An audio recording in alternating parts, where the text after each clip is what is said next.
Hey everybody, Dylan here, and welcome to the lovely little Raw review. Now this one's about 12 hours late, give or take, and the last one we uploaded, more than less uploaded around this time.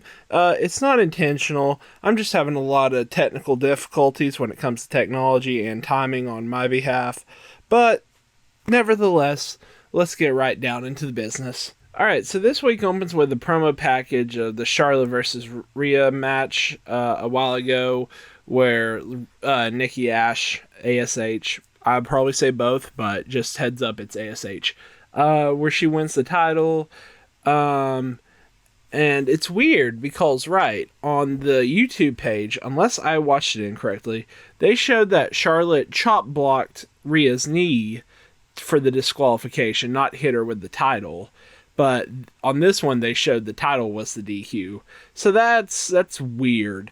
But anyway, they're rolling with the story that the title shot to the head was the DQ. Anyways, they show that replay, and then they have the announce team welcome us from the T-Mobile Center in Kansas City, Missouri. And then the new WWE Women's Champion, Nikki ASH, comes out. And honestly, I'm so behind this gimmick. Like, don't get me wrong, it's silly, and it's not in any way, shape, or form wrestling per se, but it's a character she's devoted to. She looks like she's having fun. It was her idea. Creatively, she's having a blast with it, despite what happens later on in the show, spoiler. But you know what? I'm 100% behind it. It's silly, but that's wrestling in a nutshell. Anyway, the crowd are apparently very supportive of her too, as she goes into the ring and, talks about the fact that she's the champion, and she does a promo. It's like a good babyface promo. It's like, hey, I'm glad to see you all. Welcome to Monday Night Raw. And she does the rundown of like babyface things, getting the crowd behind her. And she's happy that everybody's here, and she got to be a champion in front of us. Crowd chants for her, "You deserve it" chant. It's kind of mild, but it's loud enough. And everybody's just happy that she's the champion. It's really freaking pure. So the crowd eats it up for a little bit, and then after a little bit of that, she comes onto the mic, and she basically gives a fiery promo about no matter how many times you fail, eventually, if you try hard enough, you'll succeed. Normal, happy babyface promo, which I like it. It's pure for a superhero gimmick. And, I'm not one that usually likes child marketing in WWE because it's corny. But even something like quote-unquote silly as this, there's a place for it. Why not? Okay, so Charlotte comes out to the ring, and when she does come out to the ring, she has like a ring assistant like hold the ropes for her. So she comes in kind of like what Rick used to do back in the day. Then she does normal heel promo running down the crowd, and then Nikki ASH and her costume saying it's silly looking and she doesn't represent the women's division correctly. Charlotte's won the title, blah, blah, blah, many times. And the best part about it is at the end of it, she threatens to tell the crowd to suck her dick again. And then she does a heel complaining thing, like the I'm gonna whine about losing because it wasn't a valid loss thing. She said apparently that she wasn't even on her feet when the ref rang the bell, so she demands a rematch at SummerSlam. And apparently that's where Nikki will bow down to the queen, and I'm calling gimmick infringement again. And then she runs down the crowd a little bit more until Rhea's music plays. And then she comes out and runs down Charlotte and says she would have won and should go into a title match against Nikki ASH. And then that's where Nikki breaks.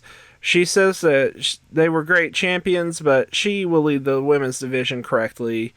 And then Charlotte does her heel thing, just saying, what do you mean, you're a small little pipsqueak, you ain't gonna win. And then her and Rhea bicker for a bit. And then the GMs come out and make an official triple threat at SummerSlam. And then Charlotte calls this BS, basically, and demands a match against Nikki tonight, where Nikki accepts, and then the GMs make it official. And then there's an awkward stand down for a bit until Rhea and Charlotte throw slugs, and Nikki Ash ends up taking Charlotte out of the ring and throwing her out somehow, I think. Good segment.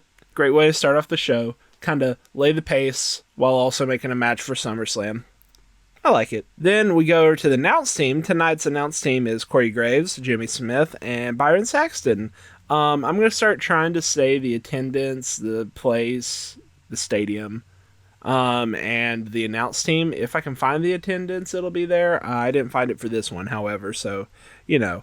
Anyway, we transition into our next match, and apparently that Damian Priest wants a title shot at Sheamus. Then it shows to a video package of Priest saying that Sheamus is a coward, not a champion, issues a challenge. Nikki's still taunting in the ring as they show a graphic for Sheamus versus Priest next. That was during a commercial break, apparently, and then we come back from the break, and Sheamus is out with a face protector. Apparently he broke his nose a while back, and I don't remember how. Apparently this is a contenders match for the United States Championship, even though one of the people in the ring are the United States Champion already. This won't be the first time or the last time tonight that they do these weird matches, but whatever. So they show Damian Priest's Mania match to hype him up a little bit before the match begins. Then we get into it. Let's see here. I wrote down a breakdown of the match, but I'm going to give it to you just what happens, highlights. The whole thing is Sheamus is trying to keep the mask on because he's using it as a protector.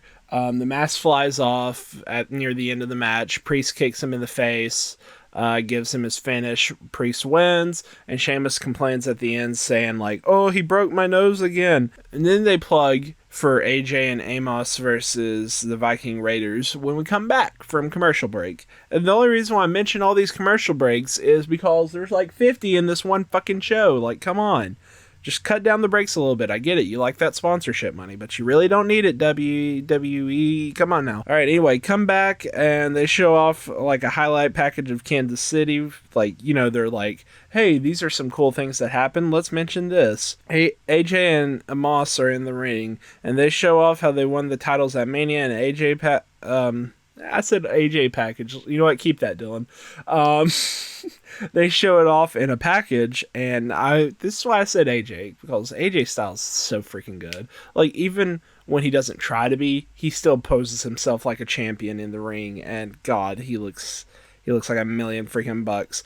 Anyway, Viking Raiders come out, and the contest is announced as official, which is weird because the champs got the jobber entrance during the break, but you know what, whatever. I think this was for the tag team championships, by the way, so, interesting that they have a contenders match.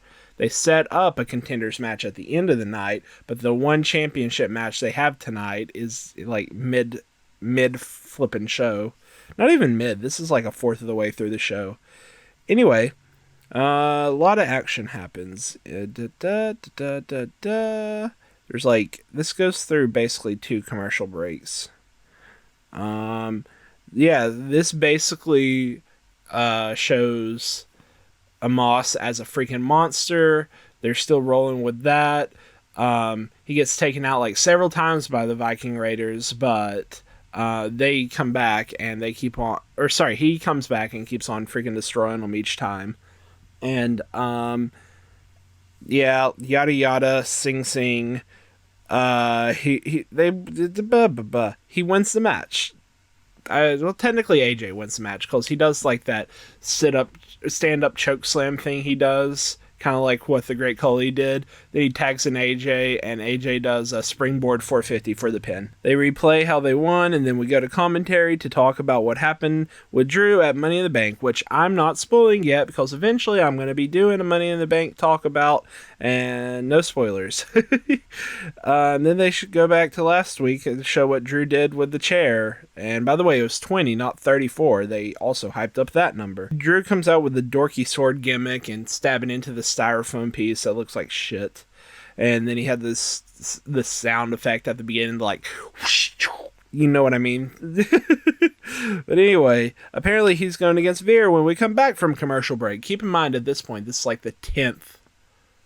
Yeah, there was 2 during the last match, 1 during the match before, 1 before the promo, and I think 1 more I'm not counting. So this is the 6th or 7th commercial break. So anyway, come back and they plug a graphic for Lashley He's going to be answering Goldberg later on tonight. Okay, so Veer comes out and Jinder cuts a heel promo for him, talking about the fact that the chair shots last week. That he got an attorney on behalf of sorry, I'm not professional right now. The other person, because I forget names easily. My apologies. And there's a lawyer there, and he says that the lawyer's going to sue unless Drew apologizes, which is stupid, by the way. I hate it every time they run this gimmick. Anyway, Drew asks the crowd what he should do, beat him up or apologize, and then they say beat him up. So before the match begins, Drew starts a "Drew's gonna kill you" chant, and the crowd go crazy with it, apparently. Alright, the match is it's not a squash, because they show Veer in a very positive light, almost holding equal with Drew for parts and bits. But yeah, Drew ends up winning. Then he gives a claymore to the lawyer after Jinder and Veer run away. By the way, Drew won because he got a claymore kick on Veer, but Veer had a chair because Jinder gave him the chair, so Drew ended up kicking the claymore. So technically Veer won, my apologies, but you get what I'm saying. Lawyer gets kicked. And then we talk about the Alexis Playground segment from last Monday, which I'm not going to talk about because I have mixed feelings upon it. I like it because it's unique, but I hate it because it's kind of cringy. I hate calling stuff cringy when people are putting their heart into it, but it's not that great. My opinion is what everybody else says. Can't wait for the Fiend to come back so this gimmick can drop. Alright, so then they show Eva Marie and Dewdrop talking backstage about their upcoming contenders match against the champs after the break, because everybody tonight apparently has a freaking contenders match. Come back and there's a John Cena fact, even though he's not even on the show. And then there's Eva Marie promo, and Tamina and Natalya come out. They showed them winning the titles the Friday after Mania, I believe. But yeah, they show that. So Natalya and Eva Marie start out. And I'm kidding, I'm not going to do the rundown of it, but I will say this. Natalya ended up getting a knee injury throughout the match, so they had to make it quick, and they tagged out to Tamina, which I don't know if the match was supposed to run quick to begin with or not, but Tamina had to be the quote-unquote ring general, and God, everything went to shits. So anyway, they tagged out to Tamina. Dewdrop got in a little bit. Then I think that's when Natalya got injured during the segment with Dewdrop. Yeah. And then Dewdrop tagged out to Eva Marie. And when that happened, like, Eva Marie got the advantage for a little bit because Dewdrop already damaged Tamina. And then Eva Marie tagged out for the pin. That's right. I'm trying to remember what happened. Sorry. So yeah, Eva Marie tagged out, tried to get the pin. It was a 2 count, so she was like mad about that. But then the Lily doll appears on the screen and does a parody of Eva's debut package. And she stares at the screen for a while. Then she looks back to get a super kick to the face for the win. Then it shows Natalya legit like limping down the ramp. So Tamina decides to come over and like help her to the back. And apparently she got hurt, I guess. I hope she heals up fast, because that really freaking sucks. You know, Natalya's great in ring. I don't need to tell you this, so you already know. And she's one of the freaking best wrestlers in the whole division, male or female, in my opinion. Doesn't get enough credit. But anyway, I hope she has a speedy recovery and comes back fast. So we come back from commercial, and they show a package for a contenders match between Nikki ASH and Flair later on tonight. And Cross gets the same lame jobber entrance he got last week. So, you know, my opinion about this is going to suck. I was hyped for it, but then they gave this entrance and it kind of took the hype out. Honestly, Keith Lee and him had an amazing match that the crowd unfortunately wasn't into. Maybe because they all were pissed that Cross getting treated like a jobber. Shocker, I'm kind of pissed about it. But yeah, amazing match when it comes to the in-ring. But they need to do something with Cross's entrance.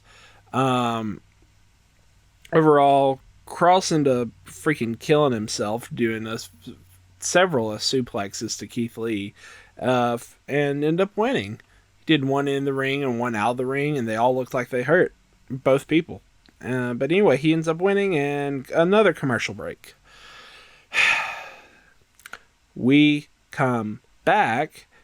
Oh, wait, never mind. There was a commercial break halfway through this I didn't realize. Okay, so that we're at like 8 now. 8 commercial breaks. You know what? Let's call it 9. Let's wrestle number this. So there's been 9. You know what? Let's call it 10 if we're going to wrestle number it. There's been 10 freaking commercial breaks so far. We come back from, oh, hey, here's another one. So yeah, shoot, there's 10. When we come back, Cross is still taunting the crowd, and the announcers hype up the win of Nikki ASH last week. They show a promo package what all happened when we return. Oh my god, so okay, I guess this is it. And Nikki ASH shoots up a promo for her match later on. She's very confident regardless of the outcome, average good. Sorry, I don't mean to insult her. It's a good baby face promo. It's just your average baby face promo.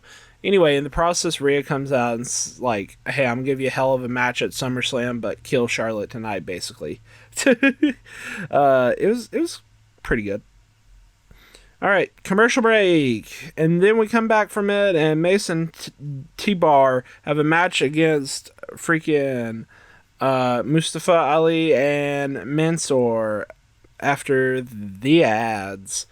And I swear, if I get like another 5-second, like, hey, here's an intro, here's commercial break again, because I think this brings us up to like 12. I'm not going to do an actual counter, but I think we're at 12 now. So anyway, come back from that, and they have a match. They have a great match, and I enjoy the dynamic between Mansoor and Ali, where it's like, Ali's like, all right, I'm the pro, I'm the veteran, this is what you should do in the ring, but Mansoor keeps on accidentally, by a stroke of luck, ends up doing the right thing and being better than Ali, and it's like, Ali keeps on saving him at the same time. They both have shining spots, and it's just, I like their dynamic right now. This better be a team for a while. Anyway, they end up winning against them by a stroke of luck, by a roll-up. And it's like, while Mansoor's bragging in the ring, Ali pulls him out just to save him from an attack. Then they end up running backstage. So anyway, we show a promo for Lashley answering Goldberg coming up after, you guessed it, number 13, ad break. All right, we come back and Lashley comes out to a beautiful long entrance. If they do it sparingly, I like these entrances with like the video package, the hype build up, the pyro, the pre-show thing, and then the competitor finally comes out like 10 minutes later. I like that. But anyway, him and MVP both come out. They showed a package last week, what happened, where Goldberg returned and said, I'm next. Anyway, we get to the ring. MVP cuts a promo for Lashley. He starts off bragging about how great Lashley is, and when he gets booed for that, he starts attacking the crowd, some sports-related joke. And then he talks about Goldberg coming out last week, and he asks Lashley if Goldberg is next, to which Lashley says he doesn't even want to give him the time of day, basically. He said he's not going to answer him, but he demands respect in the ring. Then Cedric Alexander comes out, and I'm just going to loop them both together. So does Shelton Benjamin next, and they both separately do like Cedric comes out, talks about, hey, we were in the Hurt business. I need a match against you, though. I haven't gotten my vengeance. And then Benjamin says the same thing. But then they're both in the ring, and they're bickering back and forth, saying, no, I want a match against him. No, I want a match against him. And Lashley says, screw it, I'll take you both on. So ref comes out, and bell rings. Basically, this whole time, Lashley looks like a monster. He does the post thing, where he like takes somebody out on the post, like he did to Kofi at Money in the Bank. Spoiler alert. He did that to Cedric. Any other highlight? There's a lot of highlights. This match is good. It's like building him as dominant, but they held their own against him too. Anyway, match happens. Lashley ends up double stacking them with Benjamin on the bottom, Cedric in the middle, and Lashley on top. So technically Cedric won, but whatever. 3 count. Alright, then they show a replay, and Lashley's taunting on the ropes and walks away. Then we see Miz texting randomly backstage.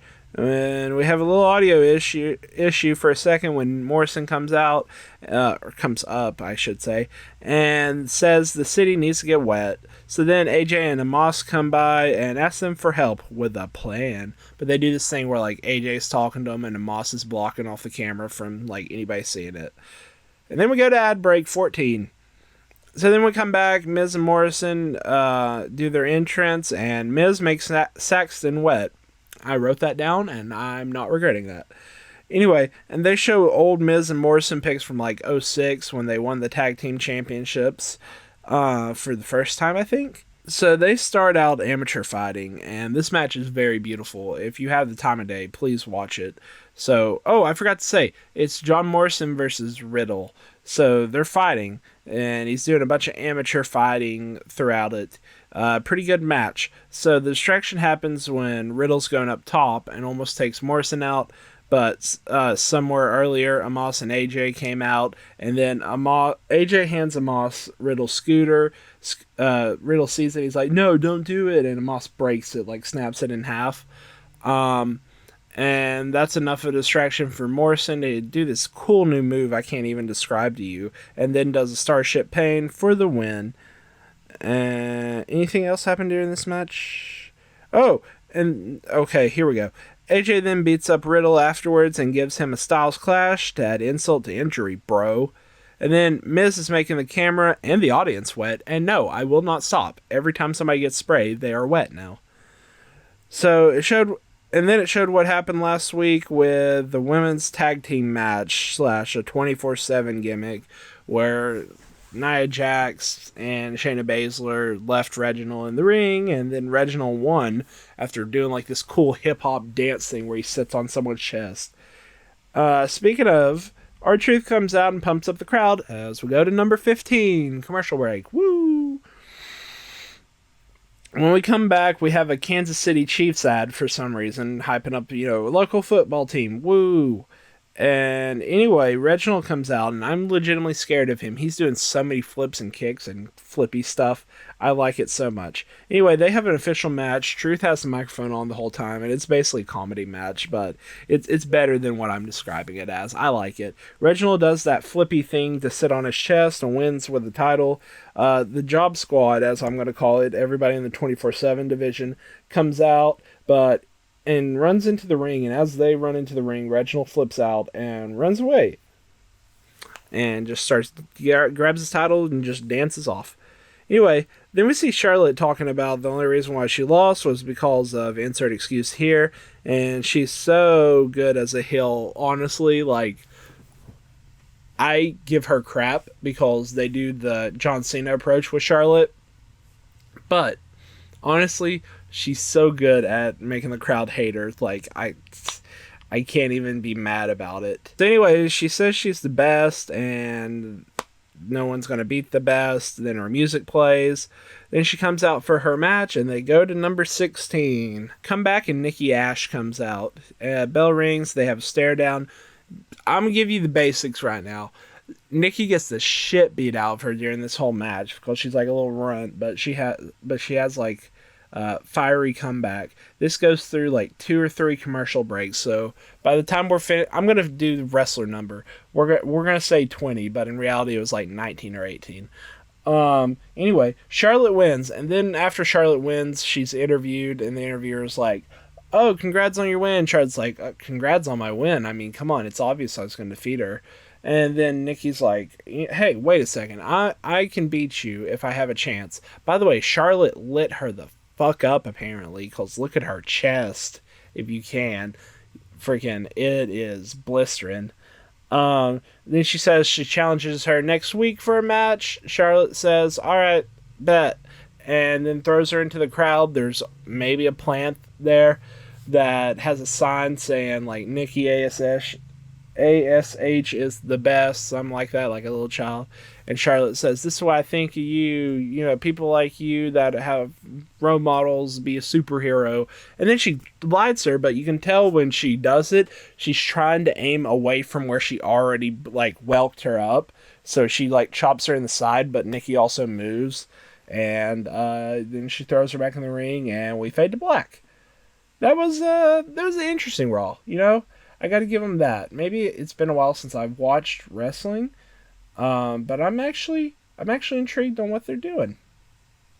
So who knows? Maybe in the future there'll be less ad breaks, but minus that, I mean, it's not as predictable. It's a little predictable. Spots here and there could have left, like the whole. There's several job matches on the show, so I don't want to call anyone out, but there's several matches that I was just like, I could give or take.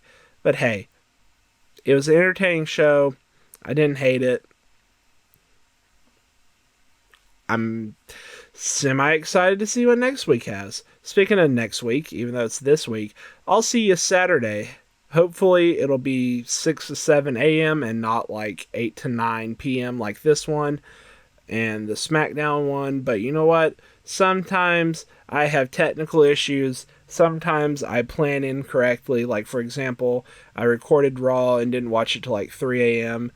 I finished writing this review last night at like, shit, maybe 8:45, and I was like, man, I cannot do this and have a healthy sleep schedule. So anyway, next time hopefully I'll plan better. Anyway, thanks for watching. I'll see you on the next review. Whenever, however it is. Until then, be the best you can be. Bye bye.